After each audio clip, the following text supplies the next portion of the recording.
Dear Harstem, I have quite a complaint about the race that's supposed to represent us humans.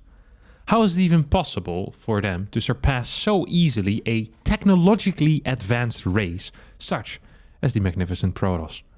Let me explain myself. My opponent is a filthy 4K6 Terran. He goes Marine first and builds its first base at 3 minutes because you don't need that many units to defend as a Terran. Then does a scan when he sees it fit to review all my strategy as I was going to drop TT, and even so, I reckon I was 30 seconds late because he scanned my Dark Shrine. I couldn't do as much damages as intended. After that, he filled 2 medevacs to drop my main, and even though I was expecting it, my Stalkers were a bit late, resulting in losing them and some probes. Yet, at that point of the game, I didn't thought I was that behind. We were quite even. Turns out, I even was a bit ahead in terms of economy. I could have made some more probes, and technologically. But then he decides to heavy drop me after a scan on my third base to localize my army, which led no chance to my defensive Stalkers sacrificing themselves to its 4 medevacs. He ends up not doing that much damage except for my Stalkers, my Cyber, and a Gate. And at the same time, I dropped some DTs, doing economical damage as well. So I thought we were even. But I knew I had the counterattack as I had 3 Colossus. Many Zealots and an upgrade advantage, but no Stalkers to counter the upcoming Liberators. But I underestimated his late drop, and as my Zealots were attacking his main army, his Marauders flanked my Colossus, utterly defeating my attack. After that, he immediately countered by heavy dropping me again, while I tried to use some Zealots on his third to gain some time by distracting him, but I knew I was defeated. He even put his rally point directly in my main, losing some Marines and Marauders who were surely not seeing him fit as a commander. I tried to dodge the mines to defend my main with freshly warped Zealots and a Colossus, but his Marauder heavy army just crushed my hope, leading me to GG. So Captain, my question is quite simple. Is the Marauder IMBA, or is it the scan? Or do I suck? There we go. So an easy question here by IMBA, a Protoss player in the Diamond League 4.2k MMR himself on the Korean ladder. Is the Marauder or the scan IMBA, or does he suck? Let's figure it out together. All right, and here we go between Luna Vavilia, our filthy 4.6k Terran player, and IMBA, the submission man of the forum that I have just read. And in that forum there were a couple of things that I found interesting immediately that caught my eye. The first thing was the fact that Luna Vavilia said that the first base went down at 3 minutes, and 3 minutes is not a very fast timing for a first base to go down. And I think he might have meant third base instead, because I mean this first base just went down at 1 minute and 15 seconds into the game. It's going to scout that there's no gas here as well. So interesting opener out of the Terran, but we'll come back to that later after I tell you the second thing that I found interesting. IMBA also said that he expected a drop to the main base, but yet his Stalkers were too late. And as a result, he took some damage, which is kind of a weird thing to say. It's like admitting that you knew what was happening, but just not preparing for it, which doesn't make a whole lot of sense in my mind. Like if I'm about to tell you that I'm gonna punch you in the face, it's probably a wise decision to run away or to protect your face. Then I hit you straight in the face and it hurts. You can't go complaining, well, I saw it coming, but it's still too powerful. Like my punches aren't that hard. Like if I announce that I'm going to punch you, there's multiple things you can do about it. One of the things you could probably do about it is just talk to me, tell me, please don't do it. I'd be like, yeah, fair point. Why was I gonna punch you in the face again? It's a good question. Well, maybe IMBA is going to give me a good reason to, punch him in the face over the internet here. As, of course, do not condone real violence. But over the internet, I'm allowed to do it to IMBA. Opens up with a Twilight Council. I absolutely love this. Going for a very fast third base. Now, this is really smart, okay? I just want to... I told you that I was going to talk about this double gas, but this is a really cool move. So we see that IMBA scouted the lack of gas early on and saw the quick CC. This means that there's only 2 viable follow-ups here from the Terran player. Viable follow-up number 1 is going to be a quick triple CC. And viable follow-up number 2 will be a 3-Rex. And the 3-Rex is what we're playing here. Either way, if you're getting a couple of Stalkers with Blink across the map, and a quick third base, there's absolutely nothing the Terran can do, and Protoss will be ahead economically. So I absolutely love the idea here of getting a very quick third base. And then, yeah, first unit of Stalker, second unit of Stalker. This is actually really smart. I really like this opener. I like the DT opener a little bit less. And also, it looks like this probe wasn't actually building a third base. So I would like to retract everything I've said so far when it came to giving compliments, because this is actually the opposite of brilliant in my mind. This is the opposite of brilliant. Like I said, very likely that it's going to be a 3-Rex or a triple CC, or in this case, a combination of the two. Now, what is the main advantage that triple CC has is good eco and a crap ton of scans, which means that DTs are probably the worst tech option that you could go for, because you're doing very minimal pressure that has a hard counter in detection, while your opponent very likely is going to have loads of detection. Like, if you believe it's going to be triple CC, you could do something like a Blink all in or play very greedy yourself. If you think it's like a 3-Rex, you just want to position yourself on the other side of the map and maybe tech into a robotics facility. So against the two most common options, there are different responses that are optimal. This is very far from optimal. And it was clear as well. Like, this was as clean info as you could get. Like, you see the CC, you see the no gases. Like, my man IMData has the processing power of a Tamagotchi here that he didn't quite realize what was going on. Because I'm not a fan of that. It's not just the processing power of a Tamagotchi, it also has the executional ability of a Furby. Because this is a really, really bad execution of the DT drop. What is this timing? Usually you're supposed to be hitting at 4:30, 4:25. You can do your first DT warp in on the other side of the map with the Prism, and then you go in. He said he was 30 seconds late. He's going to be almost a whole minute too late here. So despite him picking he picks a terrible build, and then on top of that he executes it in an awful way as well. I just don't quite understand. It's not like there was pressure on him. His opponent has barely managed to hit the other side of the map with anything. Now gets a scan in. Scans that it's a Dark Shrine. That's kind of lucky, but this scan should have been completely irrelevant, because this scan hit an entire minute after this DT drop is supposed to hit. Like, the DTs have already killed every single SCV. This scan it doesn't matter anymore. It literally doesn't do anything, or it shouldn't do anything. In this case, it actually does do something, because it allows him to prepare properly, get turrets down and everything. But that should have not done anything. It's a very weird world we live in. Like, it feels like IMData had a green light to literally do whatever he wanted in the early game after seeing what he saw. You know, he literally could have done whatever he wanted. Could have played world's most greedy build. Could have gone for a very low unit count. Or could have gone for an actual all-in. Instead, what he picks is a high-tech, low-eco build order. Like, this just doesn't make any sense. This is like being allowed at an exam to use a book and then spending the first 30 minutes of the exam eating the book. First of all, you're wasting your time, and second of all, now you don't have a book anymore. And that's pretty much what happened there. He doesn't have an eco lead. He doesn't have a real tech lead, because DTs aren't a tech lead in the way that a Colossus would be, or having extra upgrades is. DTs are there for a very specific type of harassment. It's not actually that good against what his opponent did. He had 3 Stalkers out of position. Did he have Blink at least? Without Blink. And then is surprised that this drop gets in. If there was a scan used here slightly quicker, the game would have simply ended here. The game actually would have been over right now. Game still is looking bad for IMData. He's taking quite a bit of damage. Gonna lose 2 more DTs and probably a couple more workers as well. Now realize that maybe these slow zealots also need to come in and help out. Colossi pops out, luckily for him, and does have +1. So it's a terrible position, but it's a playable one.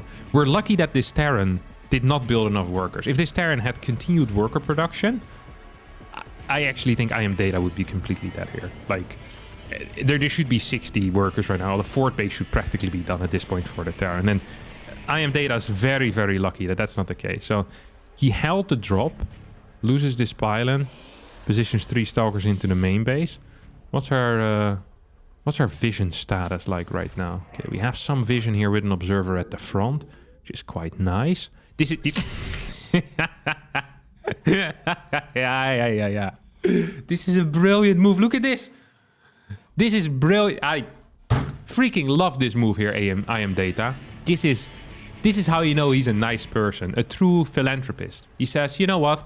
I could harass with 1 DT and force a scan out and then pick up this DT, but I could also do something else. I could drop my DT in the same circle space where this observer also is, so that a single scan doesn't just get a single invisible unit. No, it gets 2 invisible units. Then I don't pick up the prism to make sure my DT dies. I lose all my vision on the other side of the map.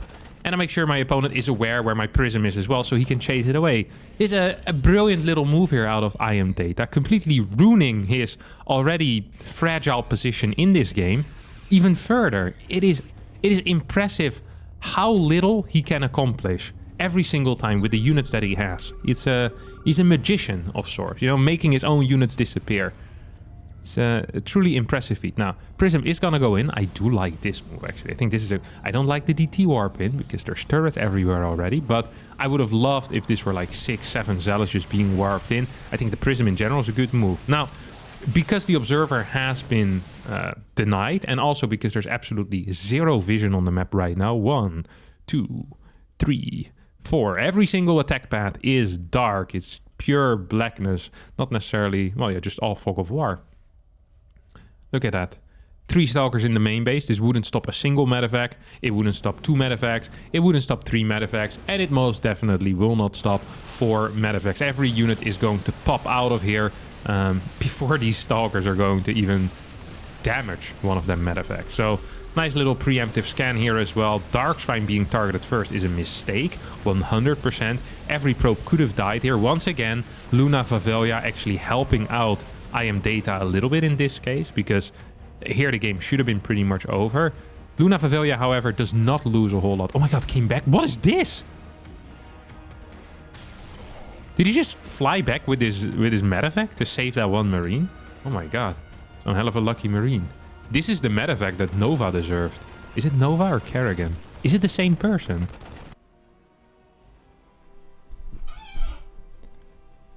No. I never remember. I'm so bad at StarCraft lore. Well, okay, maybe not quite. It's a little bit over-eager there. Some okay harassment behind this, and actually a lot of cash in the bank as well right now for I am Data. So, despite his pretty terrible early and mid-game, or well, yeah, his early parts of the mid-game, he still is in a playable position somehow. I'm not entirely sure why. I think it has something to do with the complete lack of SCV production on the side of our Terran player. But it has been a fairly, yeah, disappointing game. Okay, now we have an attack coming out here. Upgrades are favorable as well for I am Data. Starts by taking out that turret and losing 1 or 2 Zealots for free. Nice moves. And A moves into this position. We get some kiting. Ooh, this is a nice flanker out of the Terran, yeah. I mean, let's just take another look at this fight, okay?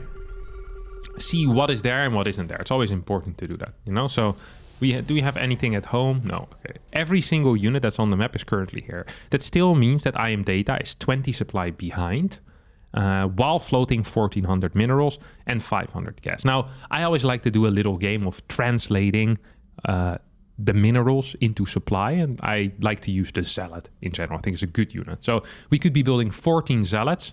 Zealots are 2 supply. That means we could increase our supply by 28 still, if we'd had macroed a little bit better. Now, there's also some gas units here. Maybe we could have even added in an Archon as well. This is a pretty realistic thing that we could have had with this push. That is not here, okay? Those are the facts of this push. The Prism is very far back, which means that reinforcements are difficult, and Colossi pickup micro is hard. When you're engaging into a Terran like this, one of the things you always want to do is you want to send 3 Zealots into the 3rd base. Why do you want to do this? Okay, let me tell you. If you send 3 Zealots into this base, you force the Terran to attack into you, rather than you having to chase the Terran into his natural, where they can often make a nice concave. This is where you want the Terran army to be, with your Colossi spraying all over them while they're kind of clumped up. Another advantage of sending 3 Zealots into this base is that you know whether there are any units there. If you send 3 units here, you know that there's a flank waiting for you from that side. Instead, what happens is all the Zealots are now just running after Marines Marauders, trying to right-click a bunker, and you lose all your Colossi to a flank, which you could have scouted by simply sending 3 Zealots into this third base. Sounds like pretty decent moves. Now, you're still floating a magnificent amount of money, so despite the terrible start of this fight, I don't actually think it's necessarily over. And something you can do now is pick up a couple of Zealots and pretend like you're going to counterattack the moment your opponent moves out. It's really difficult for Terran to move across the map if there's 12 Zealots in their natural. It's one of the things that Terran players generally don't like quite as much. Now, there is a Colossus on the way. We're not continuing upgrades for whatever reason. And Luna Vavelia scans the forward base and says, you know what worked pretty well the last 2 times? It drops to the main base. Once more, I am data. Let's have a quick look. Completely in the dark, has absolutely no clue what's happening, and is going to be caught somewhat out of position. Now, I do actually like that he's sending these Zealots across the map. I think this is genuinely a good call. If you can warp in some DTs at home as well at the same time, send them in one by one, so multiple scans need to be used. I think that would be a pretty good call. Colossi is going to stay alive. This is, of course, a fantastic engagement here as well. This is what we call the trickle defense. Now, the trickle defense is very famous for never working, and I want to show you why it never works. The trickle defense is basically you trickle units onto your opponent's army as they're warping in, rather than getting a big clump together and then using your entire army. You just go, okay, I have 5 Zealots here, 2 DTs, and 1 Colossi.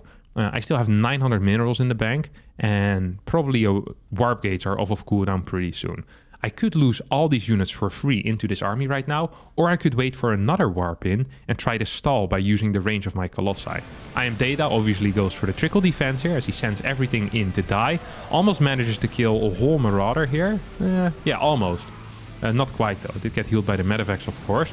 And now gets the next warp in. So that's fantastic play. Meanwhile, the Colossi was busy running away and now starts attacking his own Nexus. Interesting moves. Did manage to kill his opponent's third base. So if he had just killed his third base, recalled home, and still had all those units alive, I think he actually would be making a defense at this point. But instead, what we're doing is, well, losing more Zealots for free, waiting for these bad boys to show up. Honestly, still almost a defense. If any of this money was being spent at this moment, if there was enough production or if there was sufficient macro skills, I think we might still have a win on our hands. I truly do believe that. Still observers on the map as well to eventually deal with these mines, who have like 3 to 2 kills each. So like 7 Zealots that have been killed between these mines. Fantastic stuff. And then here the game, I guess, pretty much ends. Yeah. GG. Nice. I find it difficult, very difficult to look at a game like this and truly believe that I Am Data watched this and believes that there were no opportunities in this game. I understand if you don't have the strategical knowledge, okay? It is possible that as a Protoss player, you simply do not know what you need to do. And that would explain the early game. It's like, okay, gasless expand out of the Terran. What is that? That is really odd. I don't know what to do. What do I need to do? Well, I'll do a DT drop because I'm familiar with that build. But he wasn't familiar with this build because he managed to hit an entire minute too late. So why the decision for a DT drop? Was the incorrect decision, execution, complete garbage. We're 4.2k MMR playing against a 4.6k player. Like, this is a decent level. This is not the Garbo tier anymore, you know? We have actual builders at this point. Then following it up, never have any map vision whatsoever, tricking your opponent into scanning your observers, removing even more vision from your side, harassing with DTs, which are 125 gas, despite there already being turrets, rather than using Zealots. Like, I think every decision that gets made in this particular game was a mistake. Another funny thing to me is that he complains against the Marauder, or about the Marauder and the scan, and I don't think neither of these units really had an impact on the game very much. The Marauders had a nice flank against the Colossi, I guess, but the main issue here were just drops that came in unscouted, and bad decision making of when to engage into your opponent, poor micro in the main fight, poor control in your own main base at the very end. There were so many things that went completely wrong from start to finish. It's a miracle that you were in this game. This almost makes me believe that Protoss is the broken one in Protoss versus Terran, because you were constantly floating money, you had a terrible build order, you had no understanding of what to do, and yet you were kind of in it. You were floating money literally always. If you had ever spent that, you would legit be winning this game. And why? Because you managed to produce probes at a decent rate. Is that good enough to be 4.6 at this point? I'd hope not. So yeah, it's not the Marauder, it's not the Scan. You just freaking suck, Data. It is what it is. And that's life. All right, that's going to be it for me today. Short little episode. Be sure to send in your own submissions using the form down below. If you did like this episode, also hit the like button, subscribe to the channel, and hopefully I'll see all of you next time for a new one. Be sure to check out last week's IODIS as well, and yesterday's video, which doesn't exist. Adios.